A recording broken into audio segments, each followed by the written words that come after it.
everybody, I'm Alex from Reaching Reverie, and today we're gonna make some butter. Let's go. So I'm here to tell you guys that it's okay. If you don't have the goat yet, if you don't have the milk yet, maybe you don't have the space for it and you're not going to, but you still wanna make things as healthy as possible in your home for your family. Here's one way that you can really simply make butter from scratch in your home with one simple ingredient. Minimal tools, minimal work. Anybody can make butter. So let's start. So you're going to start by just opening up your quart of heavy whipping cream and pouring it in to your mixing bowl.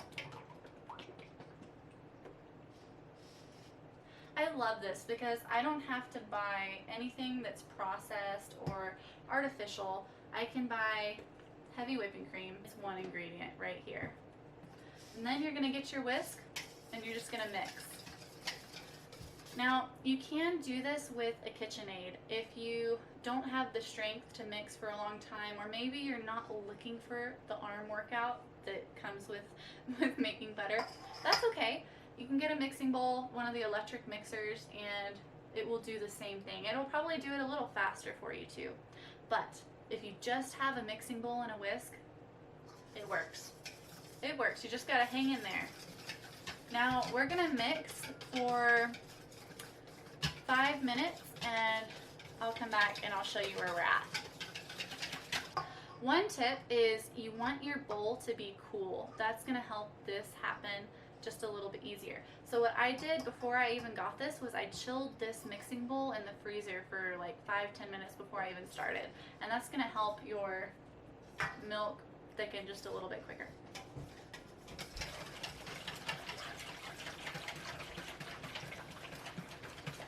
Another tip is that if you do this in a KitchenAid, cover it with a rag because it's gonna be a mess. It's gonna throw the cream everywhere.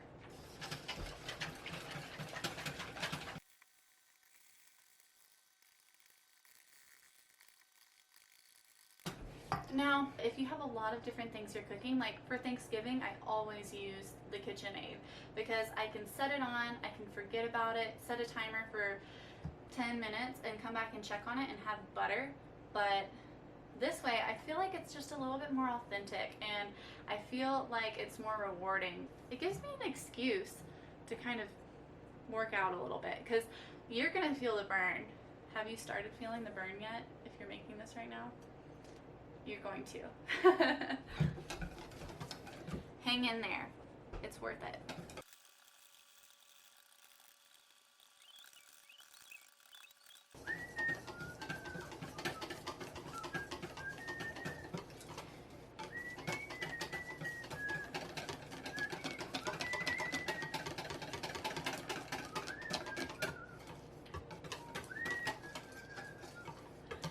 Fun fact, I don't know why I do this, but I like to whistle, like when I'm just doing something mindlessly, and so like sometimes I don't even realize it. Like right now I'm like whistling Jurassic Park. I didn't even know I was doing it, and then I'm like, oh gosh, hope the viewers don't mind listening to just some bad Jurassic Park whistling. I've been mixing for a few minutes and it's starting to get a little thicker. You just gotta keep going.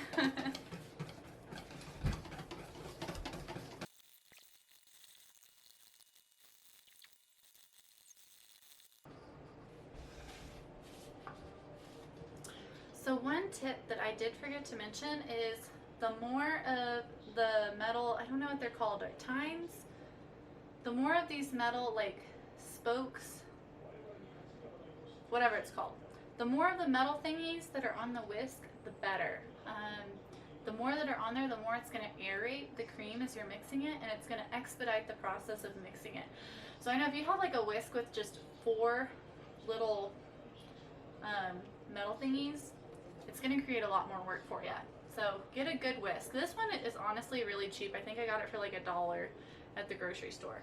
So this could go a lot faster if you have a better whisk with more of these thingies. What are they called? More of these thingies on them. We're going to call them thingies. But you can see, where's the camera? Oh no! I spilled the cream on the counter. But you can see at this stage, it's starting to get really, really thick. And that means we just need to keep going.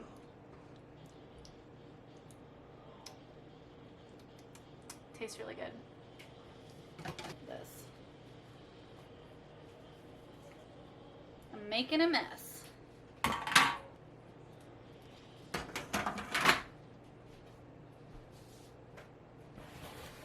Oh, I didn't realize I was still recording. Good stuff. Okay. All right. I think we're back in business.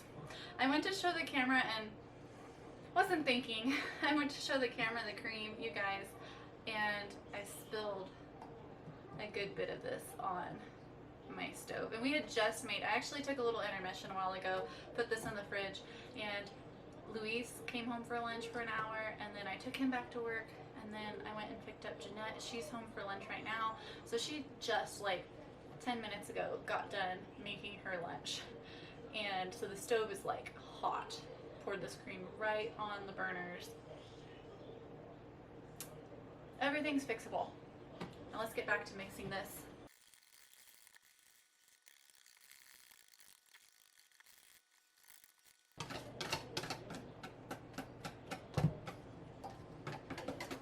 Look at that. It's getting fluffy. Just gotta keep going. Keep going. You're getting there.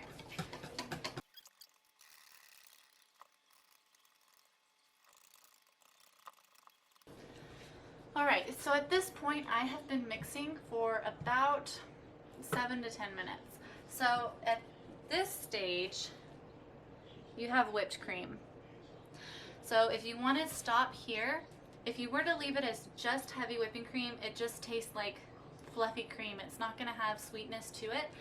So you can add just a couple of tablespoons of convection sugar, and that will sweeten it up. The possibilities are endless. Now we're going to keep going. I'm not stopping at whipped cream today. Once you get to whipped cream, keep whipping and you'll get to butter.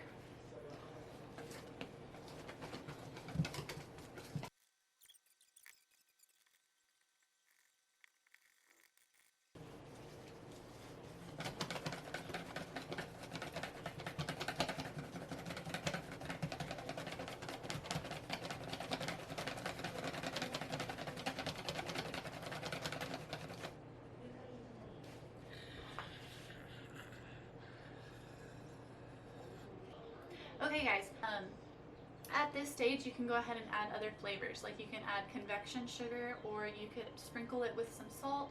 You could also add a flavored like liqueur if you were doing desserts and you wanted to have just an extra layer of flavor to your palate when you do dessert. So you could add, like, for example, a shot of Godiva, which is like a chocolate liqueur, or you could add Chambord, which I think is it I can remember correctly, it's like a raspberry or a cherry like liqueur, but either way it'll add an extra layer to your whipped cream. You could also add things like honey if you want to do honey butter, or you could add like red pepper flakes and some spices like chili powder if you want to make like a compound butter that you can just slice up and have ready to go.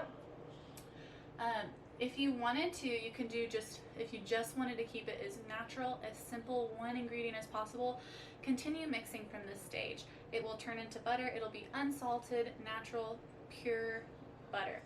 But if you want to flavor it, have at it. So this right here is local honey. I always buy local because I feel like it's best to, one, support local business, but two, eat honey that's pollinated from local bees. So you're building up your immunity to things you might have allergies to in your region. So I just added a couple tablespoons of honey to this. I'm also going to sprinkle in a couple tablespoons of salt. So if you just want to have simple butter, you know what's in it, single ingredient, you can just keep mixing. I'm going to take a couple moments to add some honey, because I think honey butter is amazing. It goes really good on some biscuits. Gonna get some sea salt.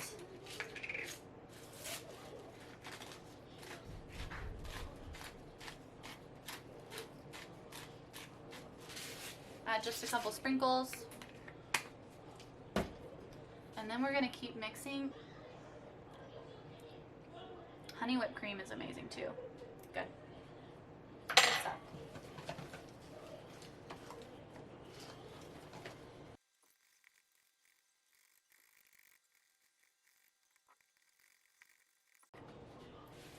All right, so you're just gonna continue to keep on going and going, and I can already see we went from whipped cream and now it's starting to turn chunky. And then as we continue to mix and mix and mix some more, we're gonna start seeing a liquid separating off of the cream, and that liquid is called buttermilk. So we're gonna have our butter and our buttermilk, which we can strain. This is a pretty good workout. So I'm starting to see there's a separation where the cream is getting chunkier and the liquid is collecting in the bottom.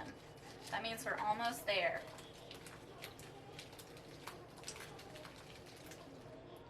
You just gotta keep going. Wow, even just in the last few seconds, you see that? I don't know if you can see it. There's definitely buttermilk separating. Just keep going. Getting closer. And from start to finish, it seems like it's long the way I'm making the video, but at start to finish it's about 15 minutes. So anybody can do it. If you don't have the ability to churn for 15 minutes, that's okay. You can use a KitchenAid electric mixer. Anybody can make butter. It's getting kind of messy, so I'm going to go ahead and strain some of the buttermilk out of here. All right. So I got a cup, and you can use buttermilk for a lot of different things in the kitchen, but today I'm just going to give the buttermilk to the chickens.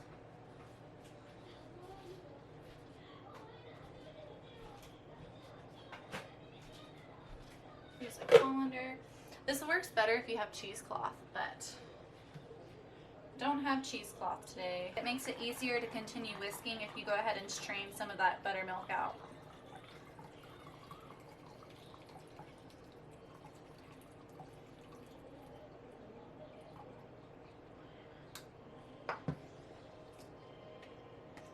So you can see already that much buttermilk streamed out of the butter, and we're already starting to form butter.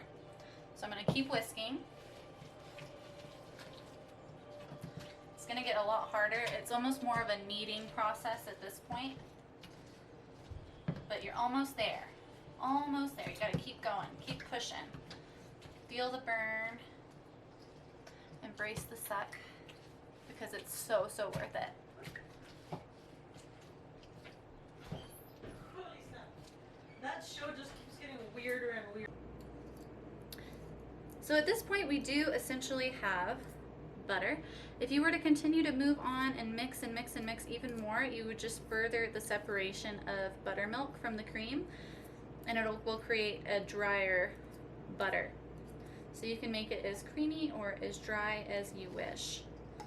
If you decide at this point when you taste it that it's a little too plain, it's not too late. You can still add whatever seasonings and flavors you want to it. If you want to add some pepper flakes, add some spices, salt, pepper. You can add herbs to it, herb butter, add some honey, anything you want. You can add to it. So it's getting stuck in my whisk. This is where I'll normally come in with a nice big spoon, and I'll just continue to knead it and roll it over and separate just a little bit more of that buttermilk. You can see it's continuing to pool in there. Whenever you're done with this, it's ideal to have some cheesecloth, but you don't need it. I actually just finished off the rest of my cheesecloth and I couldn't find it this morning. I must have finished it. So at the very end, if you do have cheesecloth, I just fill the butter into the cheesecloth and I basically knead it into like a little sphere and squeeze out any of the remaining buttermilk that I have. And that helps. And then you can store it in the fridge and it'll keep for a good while. You can see some more buttermilk is separating.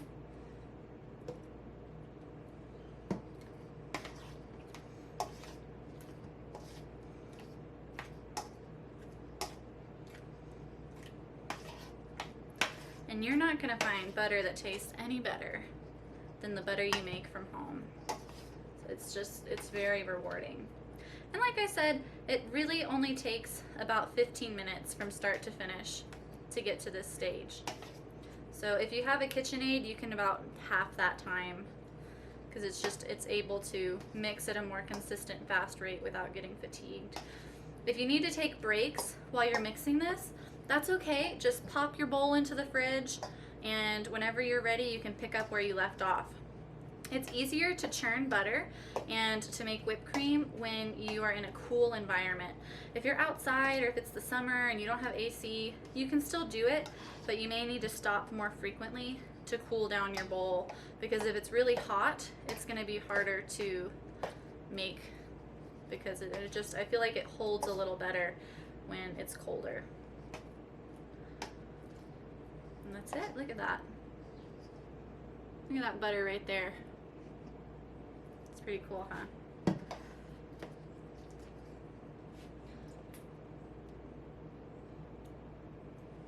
And look at how much buttermilk I got.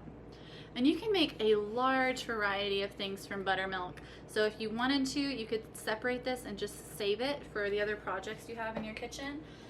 I like to give it to my chickens. It gives them some extra micronutrients. Chickens can have dairy as long as you don't overdo it. And I was reading this chicken book.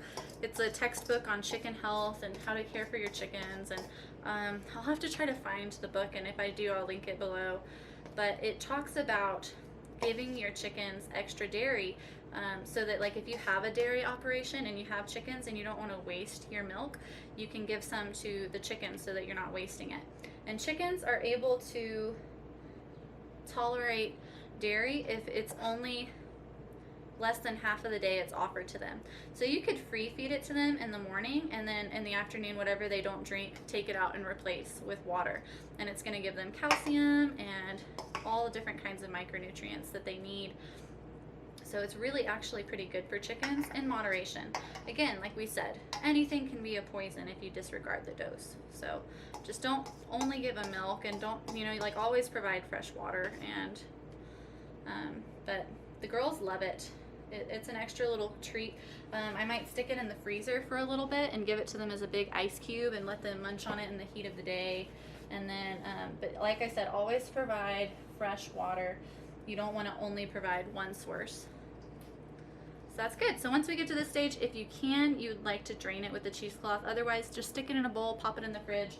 Or other times, I'll get some plastic wrap.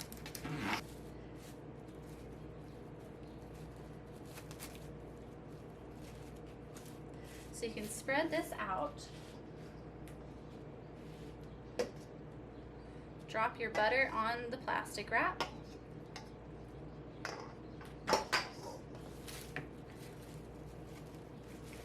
And you can roll this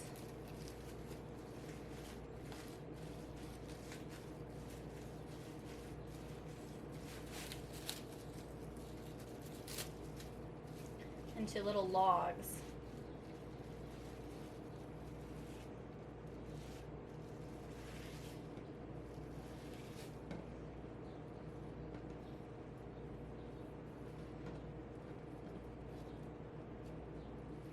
And then what I like to do is I'll pop this into the freezer, and once it's frozen, and you can either pop it in the fridge, but once it gets to a nice solid state, and then all you have to do is pull this plastic wrap off and slice it, and you have perfect slices of butter that you can stick onto biscuits or onto your steak, wherever you like to eat butter. So that's it. Well, thank you guys so much for hanging out with me today. I really enjoyed making butter with you guys. I hope you learned from this that it is so easy and simple. Anybody can make butter. Even if you toss it in the mixer, set it for 10-15 minutes, watch it, but you can get some other stuff done in the kitchen.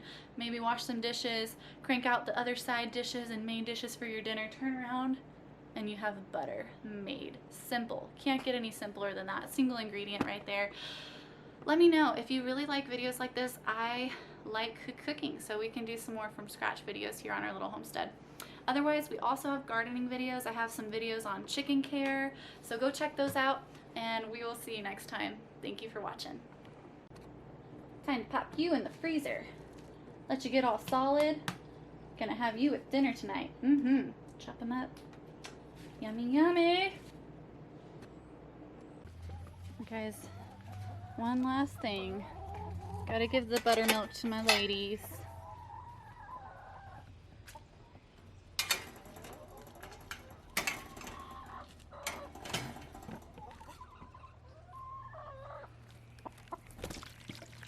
Now, buttermilk is really good for chickens. It's especially good for young chickens. Oh my goodness. It's especially good for young chickens and laying hens. It's really good for egg quality, and it has good protein in it and good calcium for eggs, as well as some other micronutrients. Helps cool them off on a hot day like today. And as long as you also provide fresh drinking water and in moderation, it's a nice treat to give them. Look at you girls, eating it off the floor and not from your bowl. Chickens are messy. Well, y'all enjoy. Glad that didn't go to waste.